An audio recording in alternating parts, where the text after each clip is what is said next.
नमस्कार दोस्तों। संसद द्वारा जब भी कोई विधि बनाई जाती है तो उस विधि में यह बताना ज़रूरी रहता है कि वह विधि किस पर लागू होगी। इसी संबंध में हम लोग इस वीडियो में जानेंगे कि मुस्लिम विधि किस पर लागू होगी। जैसे कि नाम से ही प्रतीत है कि मुस्लिम विधि मुसलमानों पर लागू होगी, मुसलमानों के साथ साथ किस किस पर लागू होगी, इसके प्रभाव क्या होंगे, जो धर्म परिवर्तन द्वारा मुसलमान बनते हैं उन पर किस तरह लागू होगी, उन पर इस विधि का क्या प्रभाव पड़ेगा।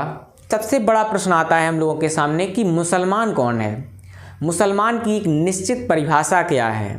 तो इस वीडियो में हम लोग इन प्रश्नों का उत्तर जानने वाले हैं। तो चलिए स्टार्ट करते हैं। कोई विधि किन किन व्यक्तियों पर लागू होगी, इस दृष्टिकोण से हम लोग विधि को दो भागों में बांट सकते हैं। पहला वह भाग होगा जिसमें किसी निश्चित भूभाग पर रहने वाले प्रत्येक व्यक्ति पर वह विधि लागू होगी, चाहे वह किसी भी धर्म, किसी भी संप्रदाय या किसी भी जाति का क्यों ना हो। जैसे उत्तर प्रदेश पर लागू उत्तर प्रदेश भूमि विधि, या संपूर्ण भारत पर लागू भारतीय दंड संहिता जिसे ताजीरात हिंद कहते हैं, यह प्रत्येक व्यक्ति पर लागू होगी। और इस प्रकार की विधि को देशीय विधि या टेरिटोरियल लॉज कहते हैं। इसके बाद दूसरे प्रकार की विधियां वे होती हैं जो किसी निश्चित भूभाग पर रहने वाले प्रत्येक व्यक्ति पर लागू ना होकर के किसी धर्म विशेष या किसी संप्रदाय विशेष पर लागू होती हैं। इस प्रकार की विधि को वैयक्तिक विधि या पर्सनल विधि कहते हैं। और इसी प्रकार मुस्लिम विधि एक वैयक्तिक विधि है और यह विधि केवल मुसलमानों पर लागू होती है। हिंदू, ईसाई, पारसी और जैन पर यह विधि लागू नहीं होती है। मुस्लिम विधि का संपूर्ण भाग भारत में लागू नहीं होता।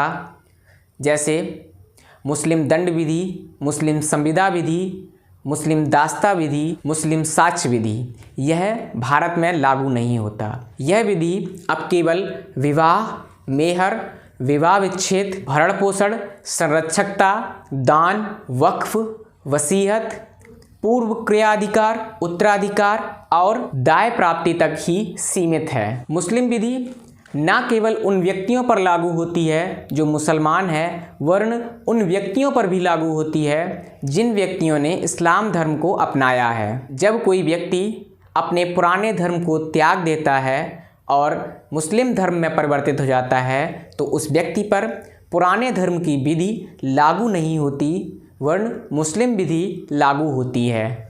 अब हम लोगों ने इतना तो जान लिया है कि मुस्लिम विधि किस पर लागू होती है। इसके बाद हमारा सबसे बड़ा प्रश्न आता है कि मुस्लिम कौन है।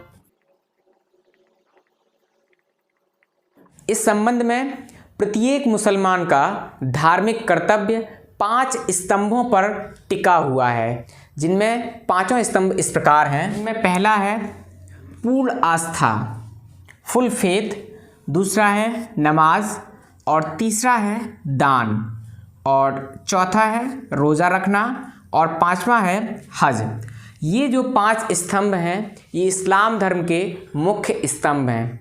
जो व्यक्ति इन स्तंभों को मानता है, माना जाएगा कि वह व्यक्ति मुसलमान है। अब हम लोग एक एक स्तंभ को जानते हैं। पूर्ण आस्था क्या है?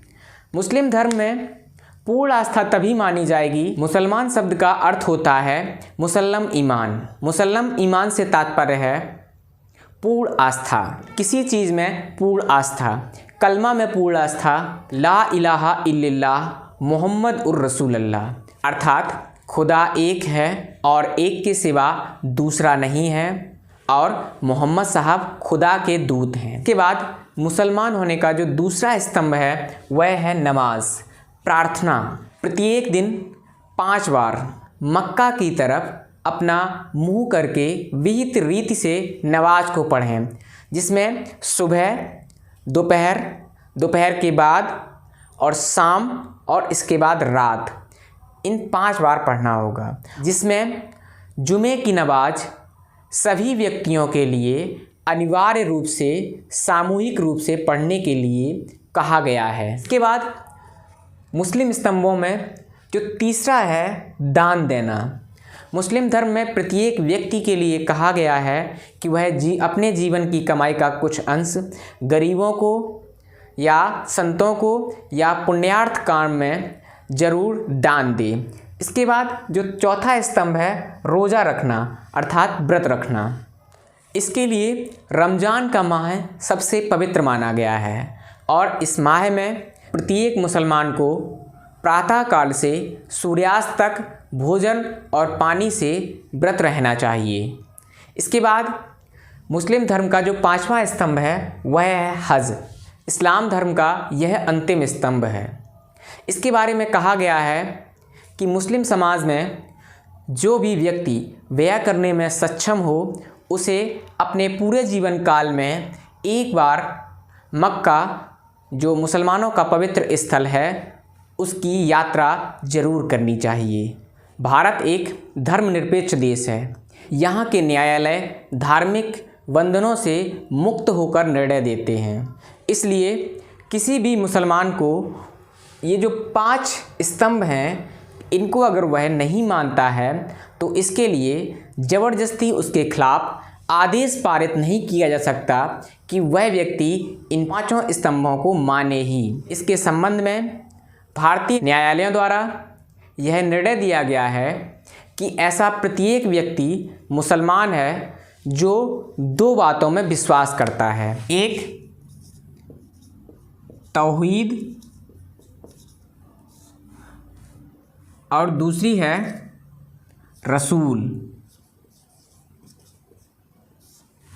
तौहीद का मतलब है कि खुदा एक है और उसके सिवा कोई नहीं, और रसूल का मतलब है कि मोहम्मद साहब खुदा के रसूल हैं। अगर कोई व्यक्ति इन 2 बातों को भी नहीं मानता है कि खुदा एक है और उसके सिवा कोई नहीं, और दूसरी बात मोहम्मद साहब उसके दूत या रसूल हैं, इन 2 बातों को भी नहीं मानता है तो माना जाएगा कि वह व्यक्ति मुसलमान नहीं है।